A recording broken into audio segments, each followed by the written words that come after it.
Hey everyone, time for another Grunts and Crafts project. So what we're doing today is we are making a homemade helmet scrim.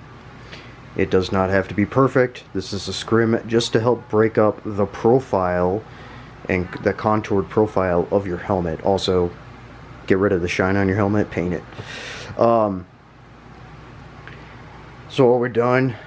what I've done is cut a bit here. Now this is my contractor PSGT that I kept. Again, it's got really nice upgraded padding and all that. It's super comfortable. Old school Norotail Serrano mount on it for my nod and everything. So this will just go right over that. So it's rough cut. You know, I've got a space spot for my nod bracket and everything. You know, it's fairly simple. You're just cutting a somewhat oblong piece of fabric. You just have to kind of, so with this, what I'm doing is I'm just doing kind of a front and back fixture of the scrim. I'm not worrying about the sides all that much because I cut them a little bit shorter so they're not going over the ears of the pasget and everything. So from front to back, I think it's something like 21 inches, giving it the space that you need for a little bit of 550 cord for these loop through points. Because basically it's just going to loop around and then hook onto the backside hooks of the rhino mount here, and just kind of sit over like that. And all these markings, these are cut slits for all of the strapping, about 1-inch wide straps, about 16 inches long, and then you just kind of work from there. Obviously they're going to be pretty long, so you can cut them down once you've got them all in and knotted and everything, and you can kind of cut them down. I'll show you what that looks like when it's done here, but just to give you an idea. So there's some loop through points for 550 cordage and stuff here. So just to give you an idea. So that's pretty much it for this. This is a pretty simple project. So you just, again, you make a sizing, kind of oblong sizing cut of fabric.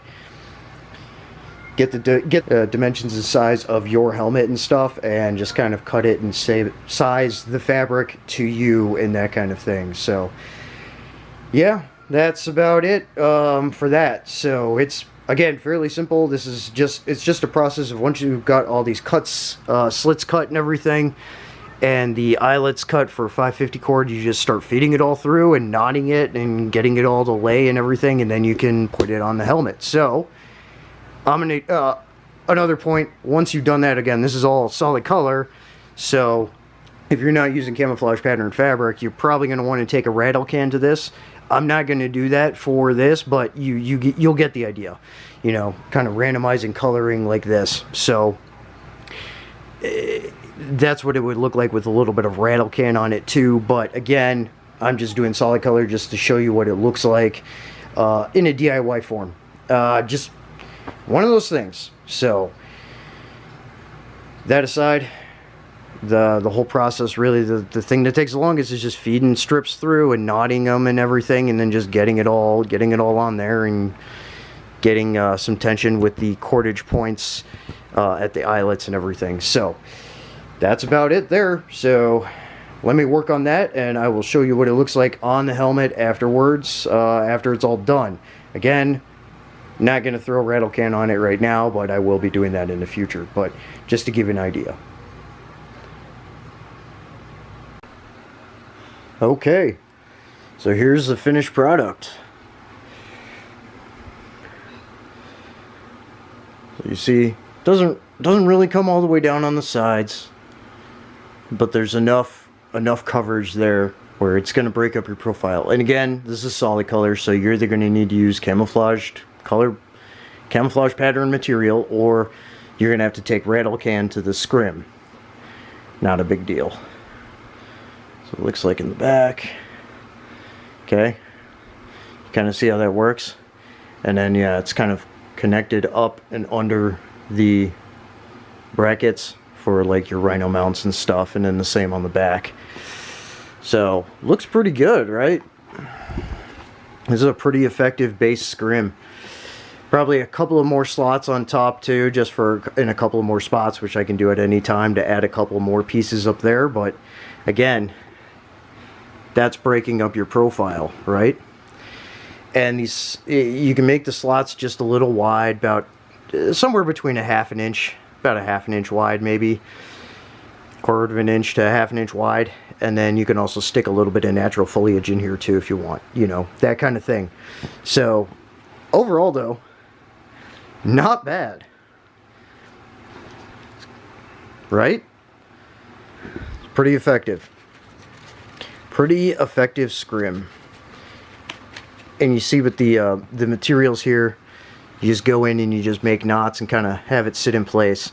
This stuff is still loose. I haven't like taped it on the underside or anything for on the material, which you could also do to kind of help keep it in place. But again, once you add a little bit more to it, like some additional burlap and again natural materials, your local foliage and things like that, like it's gonna work really well.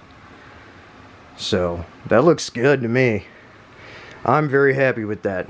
So you saw kind of how the patterning was with the slits being cut, so a couple more right on the very middle on the top, just to add a little bit more in there, and then add some natural foliage to it. Apart from, if it's a solid color like this, throw some rattle can on it to vary up the color and use that light and shadow to your advantage. But all right, looks pretty good.